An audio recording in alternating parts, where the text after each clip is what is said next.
আমার হাজবেন্ডকে না আমি আসলে আমার নিঃশ্বাস ভাবতাম, জানেন, নিঃশ্বাস ভেবে আমার মোবাইলে ওর নামটা না তারেক অক্সিজেন আমার এই নামে সেভ করা। তার বিনিময়ে আমি যেটা পেয়েছি আমি এটার বিচার চাই। প্লিজ আপনারা আমাকে একটু হেল্প করেন।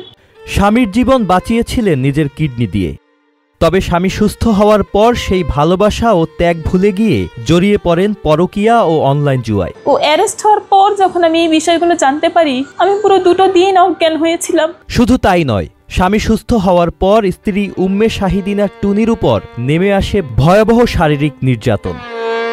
এই অমানবিক ঘটনাটি ঘটেছে সাভারের কলমা এলাকায়। নির্যাতিত স্ত্রী টুনি স্বামী তারেকের বিরুদ্ধে নারী নির্যাতনের মামলা করেছেন।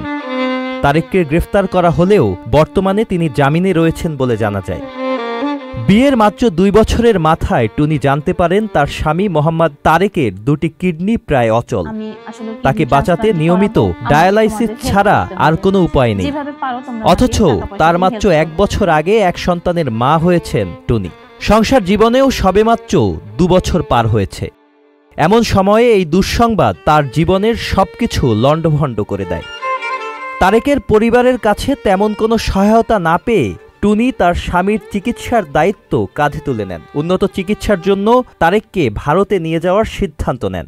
কোন ডাক্তার চেক আপ করে বলল যে হঠাৎ করেই বলল যে ওর মেডিসিনে আর কোনো কাজ হচ্ছে না, এখনই ডায়ালাইসিস করতে হবে অথবা ট্রান্সপ্লান্ট করতে হবে, কোনটা করবা তোমরা আমাকে সিদ্ধান্ত এখনই জানাও। সব দিক বিবেচনা করে আমি ওকে ডায়ালাইসিসটা আসলে করাতে চাই না, আমি আসলে কিডনি ট্রান্সপ্লান্টই করাবো, আমাকে তোমাদের হেল্প করতে হবে, যেভাবে পারো তোমরা আমাকে টাকা পয়সা দিয়ে হেল্প করো। তখনও ওর ওই আত্মীয় স্বজনের ভিতরে ওর বোন ছিল, ওর দুলাভাই ছিল, ওর মা ছিল, ওর ছোট ভাই ছিল। ওরা সবাই একটাই কথা বললো যে আমরা শুধু শুনতে পারবো, আমরা কোনো কিছু দিয়েই হেল্প করতে পারবো না। আমাকে ডিটেলসেই বললো যে আমরা কোনো সময় দিয়েও হেল্প করতে পারবো না, টাকা পয়সা দিয়েও হেল্প করতে পারবো না। কয়েক বছর পর চিকিৎসকরা জানান রোগীকে বাঁচাতে হলে অতি দ্রুত কিডনি প্রতিস্থাপন করতে হবে। তখন স্ত্রী টুনি এগিয়ে আসেন। নিজের কিডনি দিয়ে তিনি স্বামীকে প্রাণে বাঁচান।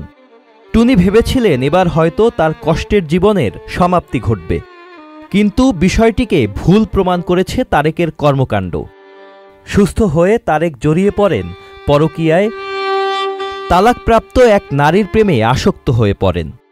পাশাপাশি অনলাইন জুয়ার নেশায়ও পেয়ে বসে তাকে। তারপরে ট্রান্সপ্লান্টের পরে যখন আমরা বাংলাদেশে আসলাম, আসার পরে আস্তে আস্তে দেখি যে ও খুব মোবাইলে আসক্ত হয়ে পড়ে। খুব প্রত্যেকটা দিন, সারাটা দিনরাত 24 ঘন্টায় ওর মোবাইলটা হাতে থাকে, সারাক্ষণ মোবাইল দেখা। মোবাইলে এত কি যে দেখে, এত তো আর আমি দেখতে পারি না। একটা পর্যায়ে গিয়ে আমাকে বলে যে আমাকে কিছু টাকা এনে দাও। তো আমি বলি তুমি টাকা দিয়ে কি করবা? বলে হ্যাঁ আমার টাকা লাগবে। তো একদিন আমার ছেলে আমাকে বললো, মা বাবা না আমাকে জিজ্ঞেস করছিল মোবাইলটা দেখিয়ে যে বাবা দেখো তো আমি কত টাকা পেয়েছি এই গেমটা খেলে। তো আমি তখন বুঝতে পারিনি যে ব্যাপারটা। আমি যে বিউটি পার্লারে কাজ করে, তারপরে যে বুটিক্সের কাজ করে, আমার আত্মীয় স্বজন থেকে ধার চেয়ে নিয়ে বিভিন্নভাবে আমি এই টাকাটাকে মাসে মাসে পরিশোধ করতে হয়েছে আমার।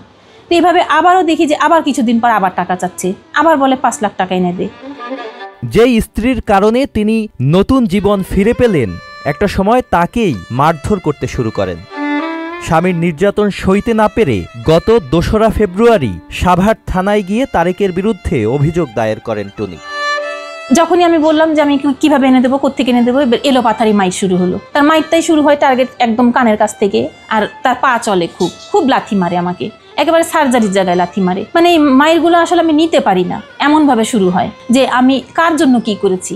লাস্টে যে ফেব্রুয়ারি 1 তারিখে ও মাইটটা দেয় সন্ধ্যার সময়, তখন আসলে আমি ওই মাইটগুলো নিতে পারি না। আমি তো আসলে ট্রান্সপ্লান্টের পরে শারীরিকভাবে অনেক অসুস্থ থাকি, আমার প্রেশার অনেক হাই থাকে, অলওয়েজ হাই থাকে, প্রচণ্ড মাথা ব্যথা থাকে। তো যখন আমাকে মারধর করলো আমি আসলে ওগুলো নিতে পারিনি, খুব কষ্ট পেয়েছি। পরের দিন 2 তারিখে আমি বাধ্য হয়ে আমি থানায় গিয়ে ওর নামে অভিযোগ করি।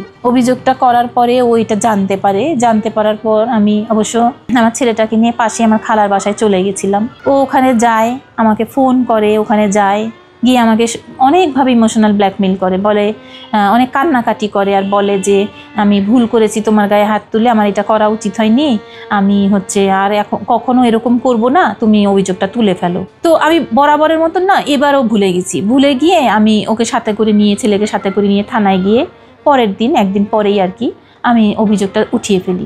যখন আমি স্যারকে বললাম যে স্যার আমি ওর নামে একটা অভিযোগ করেছিলাম, কিন্তু আরেকটা সুযোগ চাচ্ছে, আমি ওকে স্যার আরেকটা সুযোগ দিতে চাই, স্যার আমি এটা তুলে ফেলতে চাই। তখন আমার হাজব্যান্ড আমার পাশেই ছিল। স্যার ওর দিকে তাকিয়েই বলেছে, আপনি এত কুলাঙ্গার কেন? আপনার স্ত্রী আপনাকে জীবন দিয়েছে, নতুন করে একটা কিডনি ডোনেট করেছে, তারপর আপনি তার গায়ে হাত তুলেছেন, আপনি এত কুলাঙ্গার কেন? বাড়িতে স্ত্রীকে নিয়ে যাওয়ার পর এবার নির্যাতনের পরিমাণ আরও বেড়ে যায় তারেকের। একটা পর্যায়ে প্রাণ নিয়ে পালিয়ে নিজের বাবার বাড়িতে ওঠেন টুনি। এরপর গত 22 এপ্রিল তারেকের বিরুদ্ধে ঢাকার জুডিশিয়াল ম্যাজিস্ট্রেট আদালতে যৌতুক ও নারী নির্যাতনের মামলা দায়ের করেন। সেই মামলায় গত 24 এপ্রিল গ্রেফতার হন তারেক। 1 মাস কারাগারে থাকার পর গত 4 জুন জামিনে মুক্তি পান তিনি। আমি এটা করেছি এপ্রিলের 22 তারিখে, 24 তারিখে ও অ্যারেস্ট হয়। এবার অ্যারেস্ট হওয়ার পরের দিন আমি বাসায় যাই। বাসায় গিয়ে আমি ওর মোবাইলটা পাই। ওর মোবাইলটা থেকে আমি অনেক কিছু এখন জানতে পারলাম নতুন করে, যে ও বিভিন্ন মহিলাদের সাথে কথা বলতো, মোবাইলে বিভিন্ন সময় কথা বলতো। আমি যখন এগুলো জানতে পারলাম তখন আমার ছেলেও এগুলো জেনে আমাকে বলছে, মা বাবা তো একদিন একটা মেয়ের সাথে কথা বলেছিল, তার নাম রেহানা পারভিন, আমাকে দিয়ে সেটা ডিলিটও করিয়েছিল। তো তারপরে এভাবে দেখতে দেখতে আমি দেখলাম যে ও তাহমিন আক্তার মেরি নামে এক মহিলার সাথে অনেক বেশি কথা বলছে, একটা সম্পর্ক হয়েছে ওর। এটা হ্যাঁ এটা আমি জানতে পারলাম তখন ওর মোবাইল থেকে। আস্তে আস্তে জানতে পারি যে প্রায় 3-4 বছর ধরে মহিলাটার সাথে নতুন করে আবার এই সম্পর্কটা তাহমিনা আক্তার মেরি নামের মেয়েটার সাথে পরকীয়ায় জড়িত। এভাবে আমি ওর মোবাইল থেকে কিছু রেকর্ড পাই, আর অন্যান্য বিভিন্ন ভাবেও আমি এই মহিলার কিছু কল রেকর্ড পাই, যেখানে ওই মহিলা বলছে যে তারেক জামিনে আসলেই ওর বাড়িটারই ভবিষ্যতের কোনো দরকার নাই, ওর ছেলেরও দরকার নাই, ওর বাড়িটারই বিক্রি করে আমি আমার কাছে নিয়ে চলে আসব। এই সমস্ত কথা যখন আমি শুনতে পারি, বিশ্বাস করবেন না, আমি পুরো দুটো দিন মনে হয় সেন্সলেস হয়ে পড়েছিলাম যে এগুলো আমি কি দেখলাম।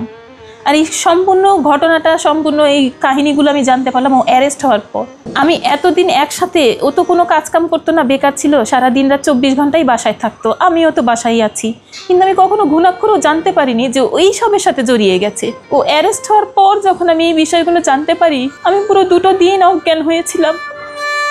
জামিনে মুক্তি পাওয়ার পর থেকে তারেকের খোঁজ নেই।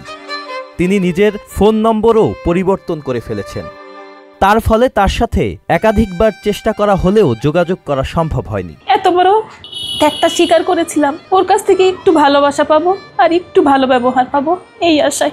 এই যে আজকে আমি ওকে কিডনিটা ডোনেট করার পর আমি নিজে অসুস্থ থাকি, আমি কতদিন বাঁচবো কি আমি জানি না, সুস্থ তো থাকিই না, কিন্তু ছেলেটাকে নিয়ে আমি যাতে একটু শান্তিতে থাকতে পারি, এইটুকুই আমার চাওয়া। যে কয়টা দিন বাঁচি, আমি ওকে আসলে ফেরেস্তার মতো জানতাম, ও কখনো মিথ্যে কথা বলে না, ও যেটাই বলে সেটাই আমি বিশ্বাস করতাম। তো এই যে ট্রান্সপ্লান্টের আগে ওর আমার সাথে এত ভালো ব্যবহার, আর ট্রান্সপ্লান্টের পরে এত খারাপ ব্যবহার, এই যে 2 রকম ব্যবহার ও যে আমার সাথে এরকম করলো, আমি তো মনে করি ও আমার সাথে একরকম প্রতারণাই করলো। আমি কেন এই প্রতারণার শিকার হলাম? Sajid Abdullah, channel I. Bundle থাকলে প্রতি সেনমানিতে টাকা বাঁচবে। বিকাশ সেনমানি বান্ডেল কিনে জিতুন প্রতি লেনদেনে। শুরু হয়েছে Standard Charter Channel i Agro অ্যাওয়ার্ডের 10ম আয়োজনের মনোনয়ন গ্রহণ। এবার নতুন ক্যাটাগরি বছরের সেরা ছাদ কৃষক সহ মোট 13টি ক্যাটাগরিতে পুরস্কার প্রদান করা হবে। মনোনয়ন গ্রহণ চলবে আগামী 15 জুলাই 2025 তারিখ পর্যন্ত। বিস্তারিত জানতে ভিজিট করুন www.agroaward.com এবং ফোন করুন 018737000556 এই নম্বরে।